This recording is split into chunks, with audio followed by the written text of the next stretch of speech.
waaw gannaaw bu ma sant yàlla maa ngi nuyu waa Sénégal yëpp di leen baal àq di baalu àq di leen ñaanal kooru jàmm di ñaan aussi mbas mi fi nekk muy Covid 19 bi yàlla def ci jàmm ba vraiment mu gaaw jóge fi ba nit ñi yëpp ku ci nekk delluwaat ci ay activité am. xamee na la nga jiite benn kuréel bi ñu naan AFOR est-ce que mën nga ñëwaat ci par rapport ak 70% bi ñu doon wax employé di leen ko ci jàppale ci situation Covid bi est-ce que loolu c'est effectif. waaw ñu ngi ciy sant yàlla nag di ci gërëm aussi président de la République ci décision bi mu jëloon bon ba fii may wax ak yow nii daal je crois que di gërëm aussi patron yi nga xam ne appliqué nañu vraiment loolu président wax muy ordonnance de décision boobu ba fii may toll nii di wax ak yow daal kenn ñëwul ci man en tout cas wala ci panel bi ma bokk ne patron yi respecté guñu loolu bokk dégg guma ko bokk donc li may dégg rek ñu naan patron yi respecté nañ ko am na aussi ay retard de paiement am na ñoo xam ne ba fii ñuy waxee ak yow nii fii ma toll nii feeguñu te loolu aussi nekk ay établissement yoo xam ne amuñu benn excuse vis-à-vis de leur employé ba fii ñu toll nii tey parce que ay établissement de référence yu toll noonu bu ñu fayul ba léegi ça pose un problème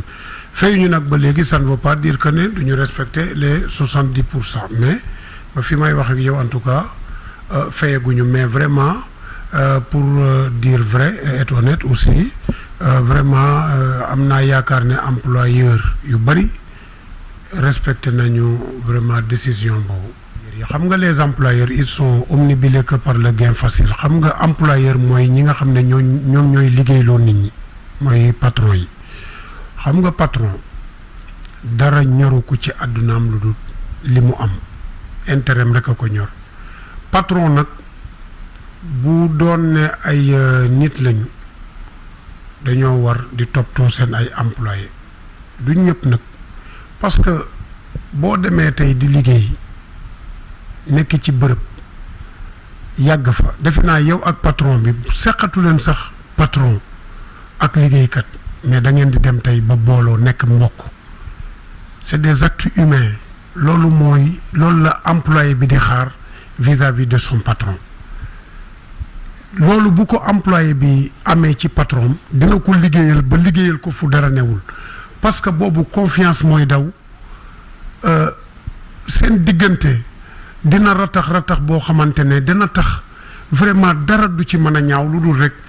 ñu seq jàmm dina gis sax luy gaañ tey patron bi mu daw dogale ko bala mu koy gaañ mais xam nga bu patron bi bu tegee boppam foo xam ne vraiment àggu fa wala mu yëkkati boppam yëkkati boo xam ne bëggul ku ko wax dara bëggul ku ko critiquer bu jàllee nit ñi daw bu waxee ñu ne ko dëgg la même bu lu nekkul dëgg sax ñu ne ko dëgg la loolu day tax rapport yi du nekk ay rapport yu cordial du nekk ay rapport yoo xam ne ratax na ba seen liggéey mën a neex kon bu boobaa day am équidistance patron bi day am fu mu yem employé bi am fu mu yem Covid bi tey dafa tax vraiment ñu démasqué leen dafa tax tey ñu gis lu bari loo xam ne vraiment dafa bett sax liggéeykat bi mais da ngay gis des établissements qui existent pendant autant d'années 30 ans 20 ans 10 ans 5 ans mais Covid bi am avec les maigres moyens que le salarié a la main-d'œuvre qui ne coûte pas cher au Sénégal mais comment établissement wax ne nga mën ma wax yow liggéey na 30 ans te mënul supporter 3 mois yoo xamante ne tey vraiment mën na mettre employé am à l'aise fay ko 100%. xam nga foofu la sunu rapport yëpp fauché au départ parce que ñun dañu gis ne c'est pas des actes humains ñu génn tey di wax yu kenn xamul ay licenciement ay 25%, ay 50%, etc. loolu bu la ko nit wonee mais da nga naan mais kii est-ce que kii fàttaliku na li ma ko defal ci lu baax yëpp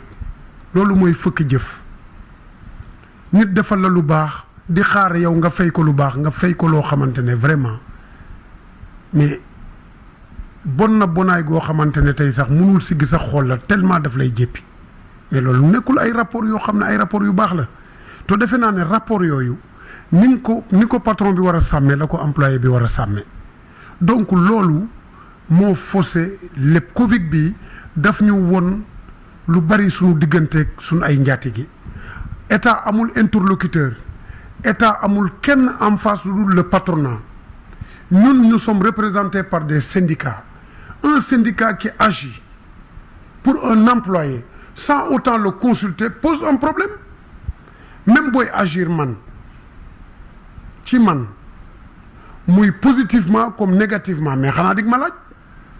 tey boo demee tey di yor sama baat man di ma waxal mais bala ngaa dem tey di wax ci man xanaa di nga ma consulter ba pare mais employeur bi le syndicat patronat hôtelier dañuy woo syndicat yi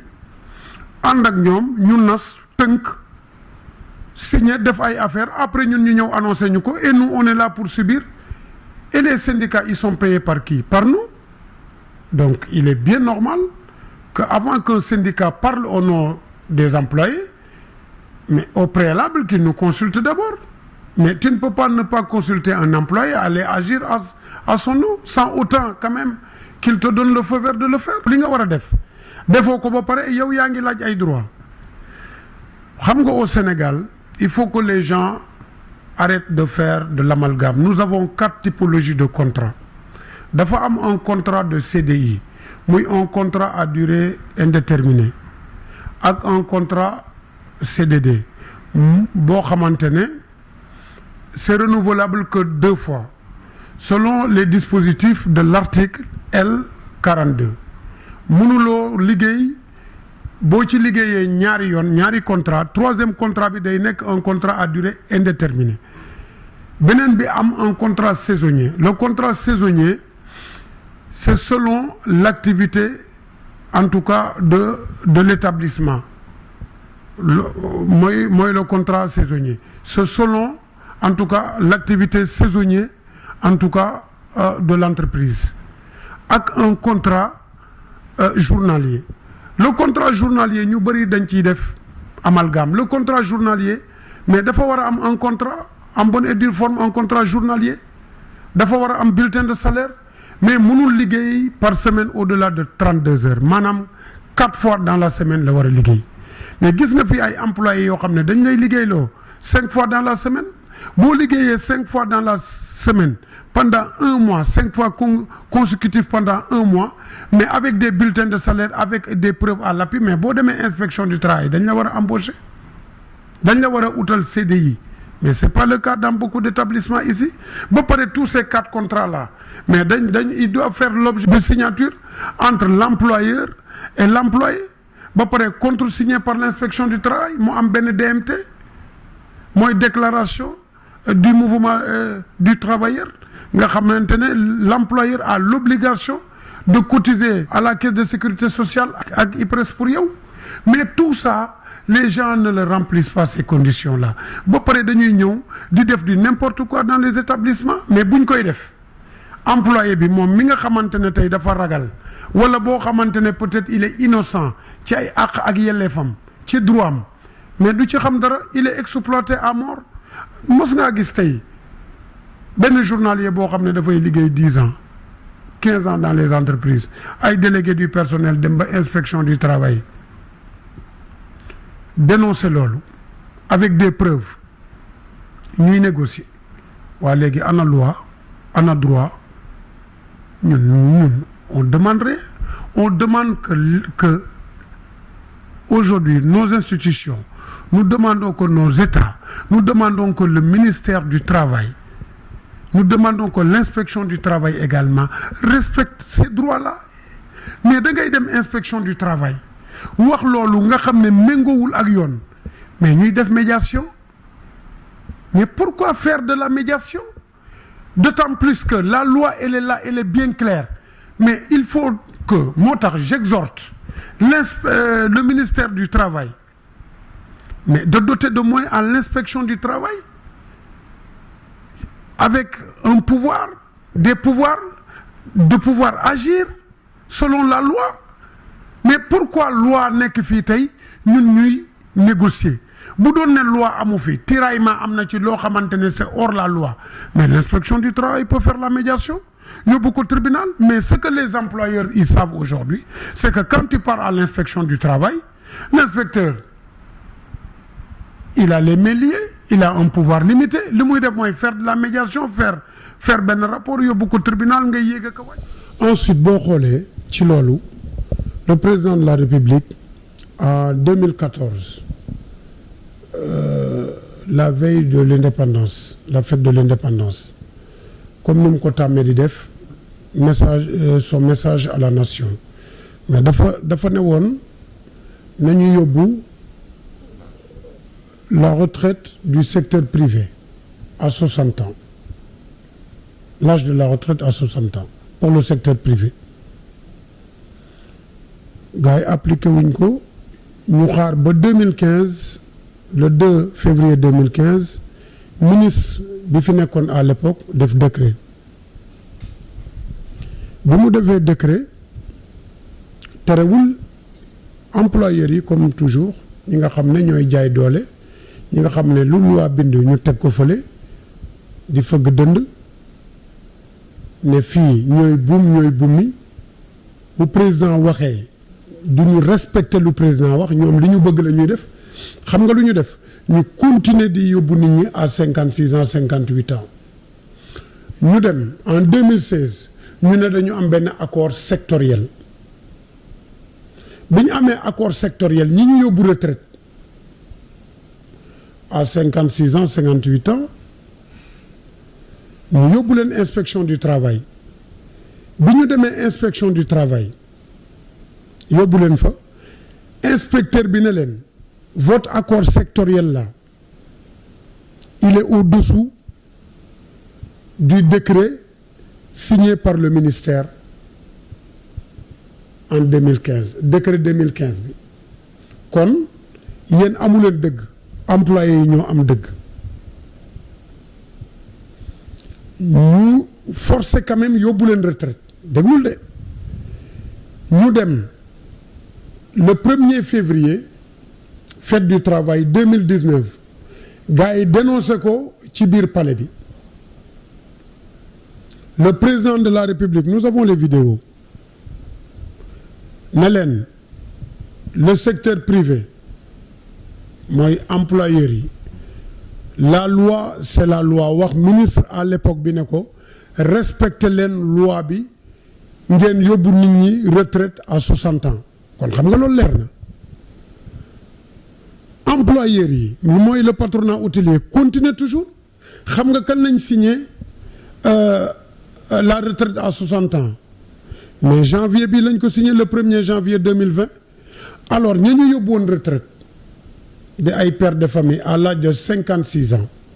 mu dese woon leen ñeenti at am ñu yóbbu à 58 ans mu dese leen ñaari at ñu ngi yéeg ak ñoom tribunal ba léegi gagné leen déglul de xam nga à chaque fois ñu gagné leen nga ut benn avocat mu ñëw constitué wu en partie civile ñu demaat rebolote muy def ay at ñu gagné leen ñu yóbbu affaire bi cour suprême mais loolu mooy lan loolu du jaay nit doole te président de la république décrété ko depuis 2014 ngay daw 2015 décret génn 2019 mu waxaat ko décret génn ba léegi mënuñoo fay loolu donc man may ñaan le président de la république d'abord mu xam ne ñooñu ñu ngi yàq secteur bi ñu ngi def du n'importe quoi dans le secteur ñu ngi bafouer les droits des travailleurs ñu ngi def lu leen neex au détriment des travailleurs di leen empiétiner di leen jaay doole ba pare en complicité avec certaines autorités di def lu leen neex kenn waxu leen dara parce que bu ma nee en complicité avec certaines autorités ñun amuñu doole un retraité ban doole la am lu dul tey wéeru tey ci li droit wax mais boo wéeree tey ci li droit wax ki nga xam ne moo la fa yóbbu jaay la doole mais loo ci mën donc ñun lu ñuy mën moom mooy woote ndimbal chef de l'État xam ne vraiment la mu joxe woon comme instruction dara defuñu ko ci père de famille yaa ngi fii seen ay dossiers ils sont pendants à la justice te ñoom ñoo gagné donc vraiment na président de la République parce que après le Covid là nañ def benn point de presse bu mag na fexe ñu vider dossier yooyu fay père de famille yooyu dignement seen ay àq vraiment pour ñu mën a subvenir à leurs besoins parce que paas nañ ci ba dee dem nañ ci tribunal ba dee ut nañ ay avocat ba dee te dañ leen di jaay doole parce que loi waxul loolu comme loi waxul loolu nag na chef de l'État génn joxe ay instructions ministre du travail pour que ñu geler pour que ñu vider dossier boobu ñi gagné ñu jox leen ñu gagné ba pare ñu wax patronat hôtelier bi mu appliquer la loi à sa juste valeur ñun ñu demandoo ko sax léegi nag maa ngi sant di gërëm ñëpp jërëjëf.